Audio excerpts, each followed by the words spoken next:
Now to my series. Tonight, fire courting disaster. Fresno fire officials say it is a disaster waiting to happen. That's why department heads and the chief himself agreed to talk to us openly and candidly about their ongoing problems. They want the public to be informed about what's really going on. Truck 9 to all units coming in. Be advised that we may have a background situation. All the exterior windows are pulling into the building. Imagine there's a fire at your home or business. You place a call to 911. Fire department, can I help you? Yeah, there's a fire in the big box used carpet at Olive and Delno. But no one shows up. Could it happen? Tim Stott of Fresno City Fire. We're experiencing a little more breakdowns than we would if the fleet were newer.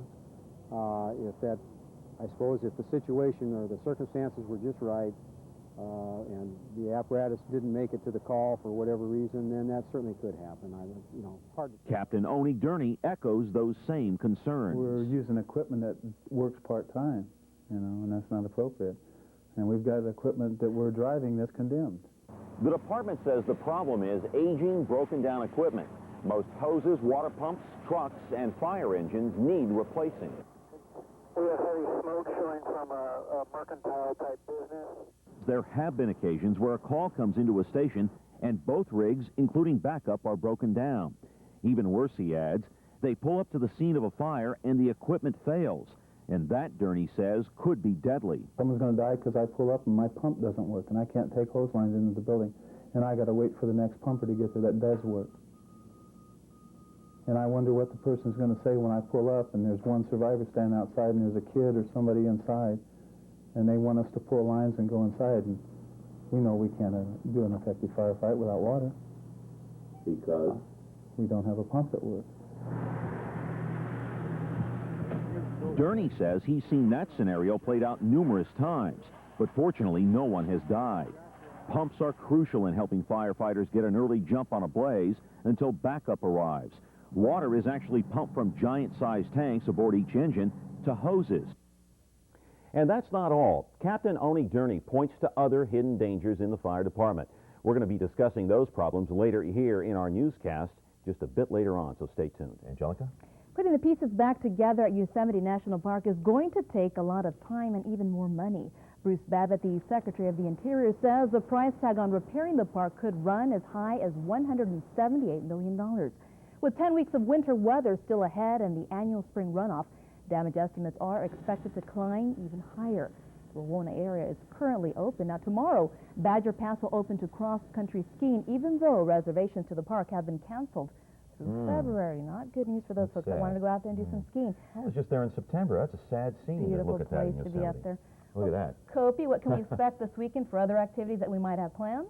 Well, it's going to be a nice weekend, not as wet as we thought. By the way, cross-country skiing is open up at Badger. I just want to let you know about that. Even though you may not be able to do other things, cross-country skiing is available. As far as the weather goes, well, not too bad. A beautiful shot here by Scott Shaver, a local photographer, dropped this off. This is his folks' farm down in the South Valley. Beautiful, beautiful little sunset.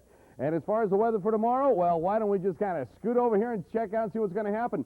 Look for some clouds, a little bit of patchy fog in the morning, partly cloudy skies a little later on in the day, and then look at that, a sprinkle or two late in the afternoon for tomorrow. Let's see what Dr. Boz has in store for us for today. As far as the allergy situation, look at that. The mold is moderate, much better than yesterday. And, of course, the pollen is non-existent. I'll be back in a little while to give you the latest on the entire, I'm talking entire, weekend forecast. That's right. You've got the whole scope of it, right, Kopi? All we need to know. It's a vision. Thanks, Cope. Still to come here on the 10 o'clock news. You don't want to miss it. The Fresno Fire Department is in a fix, and it could cost fire victims their lives, according to the department. That sure can. They cite equipment as part of that big problem. Find out more in Part 2 of Fire Courting Disaster. But first tonight, just when you thought it was safe to tune into OJ, the jurors go back to the drawing board. A man was shot in southwest Fresno just a short time ago. Exactly right. Ben Moore is live at the scene, and tell us what's going on, Ben. Well, John, Angelica, I'm on the corner of North and Martin Luther King, where just about 15-20 minutes ago. Okay, thank you very much for that live report. Well, deliberations began again in the O.J. Simpson civil trial today. This time they began with a new juror. That's because juror number 330 was dismissed for failing to disclose that her daughter worked at the Los Angeles District Attorney's office. She's been replaced by an Asian man, making the jury 9 whites, 1 Hispanic, 1 Asian, and 1 Jamaican man. The jurors promised the judge they won't watch TV, listen to the radio, or read newspapers or magazines for the rest of the trial. Judge Hiroshi Fujisaki is worried the jurors might see or hear interviews with the dismissed juror. All right, back to my series now, Fire Courting Disaster. Unreliable equipment, that is the concern by the Fresno fire officials. And we last heard about the faulty pumps, but that's only the beginning. The fire department handed me a long list of problems. Secretary on scene. Secretary Command, I need you to go ahead and ladder this into the building, and we're going to need to open up the top of this roof. First, hoses that are nearly worn and torn. Hoses that are 18 years old, double their lifespan, and they're still being used. And 2 trucks with aerial ladders that haven't worked in 2 years. I just know from times past when we've needed to get off a roof quick, we've had rescues where we've needed to use the aerial to get up to the person in time before they've fallen. I mean, in other cities it's happened. It's just a matter of time till it happens at Fresno.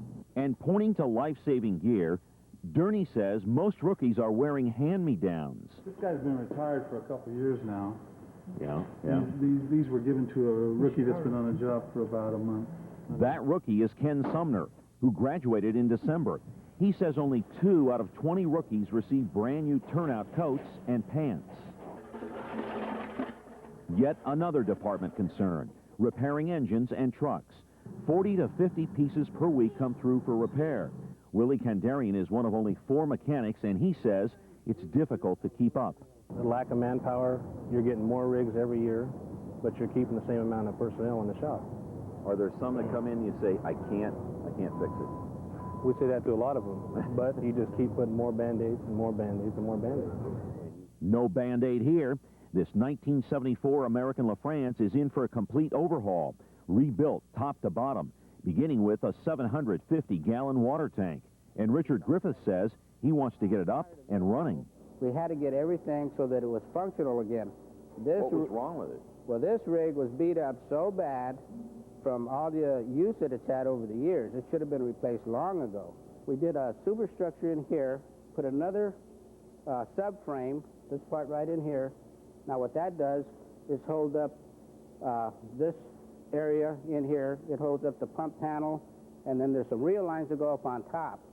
Outside, waiting to be fixed, a 20-year-old truck with a rusted body and motor that's so outdated they don't make parts anymore. The oldest engine, this 1974 LaFrance with more than 183,000 miles on it and still running as a frontliner.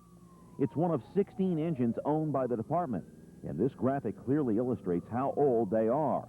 5 of the engines are 18 years old, 1 is 14, 3 are 8, 4 are 7 years old, and 2 are 5 years old. I don't think the citizens of Fresno realize it when they see a big, shiny, red fire truck going down the road. They think, oh, gee, that's nice and it works well. Well, the truth of the matter is, some of the time we're driving equipment that doesn't work at all. Well, believe it or not, even the fire chief and the mayor agree. Breakdowns happen all too often, and equipment is too old at the fire department. And when my series continues, I talk to both the chief and the mayor. Where's all the money going, and is new equipment on the way? Well, that's very much more. One of the big advantages of having an hour-long newscast, you are watching the 10 o'clock news. Coming up, the chief and mayor talk about lackluster fire equipment, and the force is still with us. Then, this 81-year-old Texan is forever young. Stay tuned.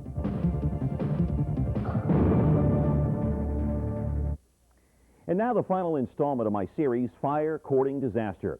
Both the fire chief and the mayor address all the problems facing the fire department here in Fresno. They talk about the lack of equipment, lack of money, and job security for the chief. First engine to come in and assist with fire attack, as well as the second engine. We have a water source across the street. On their way to another blaze, but is the crew fully equipped for the job? Yes, but Fresno firefighters constantly complain of broken down, outdated equipment and hand-me-downs for fire gear. Captain Oni Durney isn't happy about it. I don't think the police department gives used equipment to the police officers. I don't think too many departments give used equipment to new employees. It irritates Durney to think that since 1980, the police budget has grown by leaps and bounds. Last year, the city gave police $59.4 million, nearly tripling the amount given to the fire department.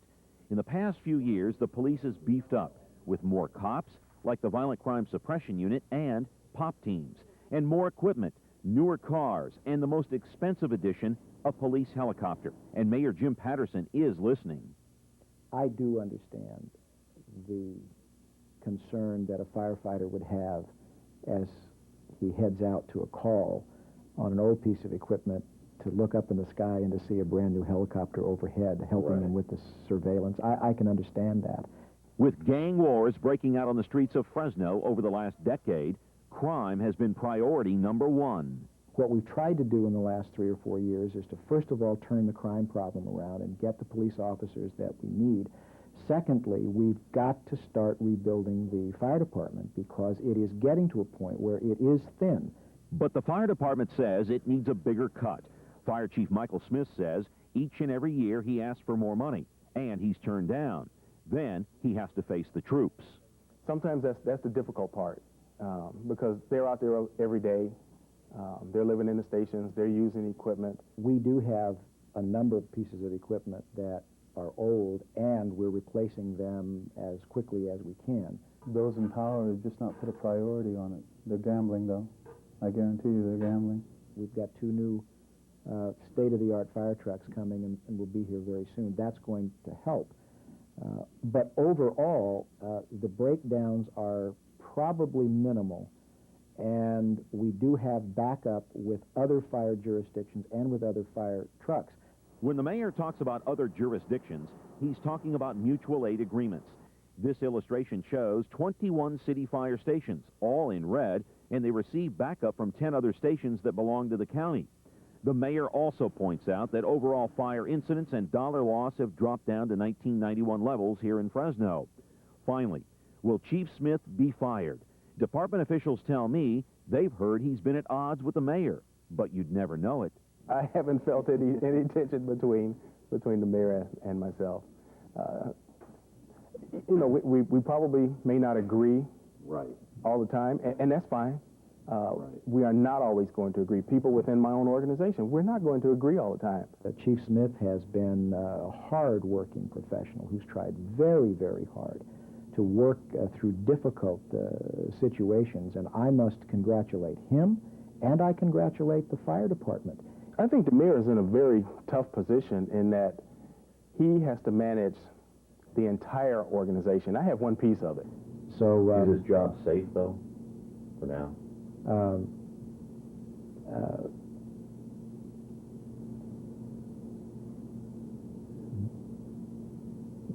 I've answered it.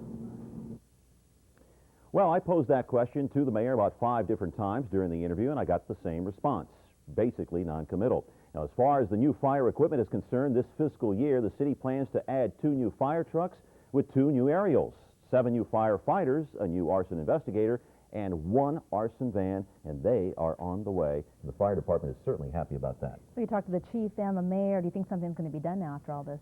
I do, and I'll tell you why. Because I know the mayor thinks at this point that something has to be done. It's at a very serious stage right now. And also, crime has gone down. So pretty much the police department and the mayor feel they kind of have a handle on crime because they have all the toys and the equipment and the manpower to do it. The fire department, on the other hand, could be, at least they think so, they are in the emergency stage, so now they need the equipment and the manpower. Good piece at all. And basically, we might have some citizens get in there and try to voice their opinions about all this and maybe get some more action done quicker. Hopefully. Exactly, because some fire officials are worried about this situation, that someone could die unnecessarily. Yeah, we don't want that. Thank you. Well, the Fresno State Diamond Dogs are off to a good start in the 1997 baseball season. Exactly right. The Bulldogs threw out the first pitch of the year tonight out at Biden Field. Straight ahead, we're going to have the highlights of the Diamond Dogs plus all the rest of the days in sports with Ralph. Stick around. No doubt. Lucky to see that one. Exactly right. Happy Star Wars weekend to you and to all of you out there. Have a safe weekend. I'm John Mel. See you back here on Monday. And I'm Angelica Curcio. Good night.